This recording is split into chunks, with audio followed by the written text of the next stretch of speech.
আজকে বানাচ্ছি সম্পূর্ণ নিরামিষ পনিরের একটি দুর্দান্ত রেসিপি, পনির মশালা। বানানো কিন্তু একেবারেই সহজ, খেতে দুর্দান্ত হয়। নমস্কার বন্ধুরা, অসীমাস কিচেনে আপনাদের সবাইকে আবার একটি নতুন রেসিপিতে স্বাগত জানাই। চলুন তাহলে রেসিপিটি দেখে নেওয়া যাক। রেসিপিটি ভালো লাগলে অবশ্যই লাইক কমেন্ট শেয়ার করতে একেবারেও ভুলবেন না। আমি এখানে প্রথমেই 250 গ্রাম পনির নিয়েছি। পনিরটাকে 4 টুকরো করে কেটে নিচ্ছি। ঠিক এইরকম বড় বড় পিস করে রেখেছি। আপনারা চাইলে যে কোনো পছন্দ মতন শেপে কেটে নিতে পারেন। কেটে নেওয়া পনিরের মধ্যে লঙ্কা গুঁড়ো আর লবণ ভালো করে মাখিয়ে নিলাম।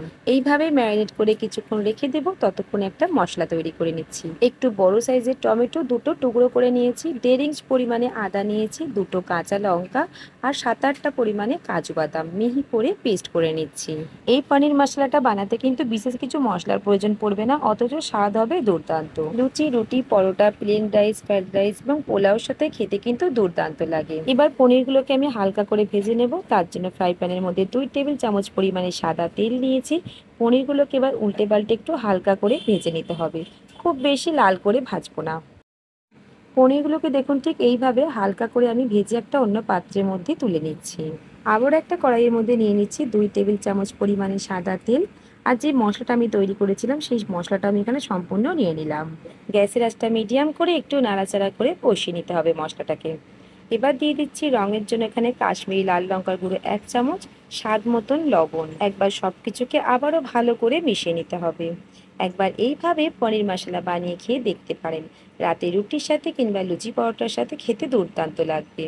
বন্ধুরা, আমি এখানে 1 প্যাকেট পনির মশলা দিয়েছি। সানরাইসের যে পনির মশলা হয় সেটাই দিয়েছি।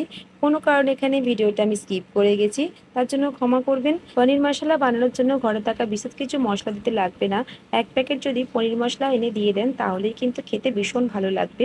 দিয়ে দিচ্ছি এখানে আমি 2 টেবিল চামচ পরিমাণে টক দই। টক দই দিয়েও আবারও ভালো করে মিশিয়ে নিচ্ছি।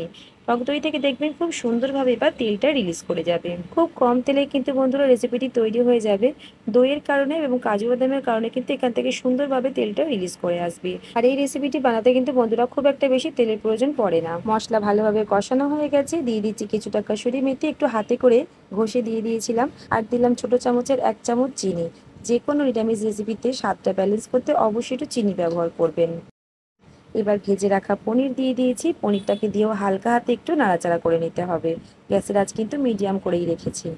আমাদের পনির মশলা কিন্তু এখানে একেবারেই তৈরি হয়ে গেছে। এখানে আমি ঘরে থাকা ফ্রেশ মালাই দিচ্ছি। আপনারা কিন্তু দোকানের ফ্রেশ ক্রিমটাও দিতে পারেন। বাটিটাকে ধুয়ে অল্প পরিমাণে একটু জলও দিয়ে দিলাম।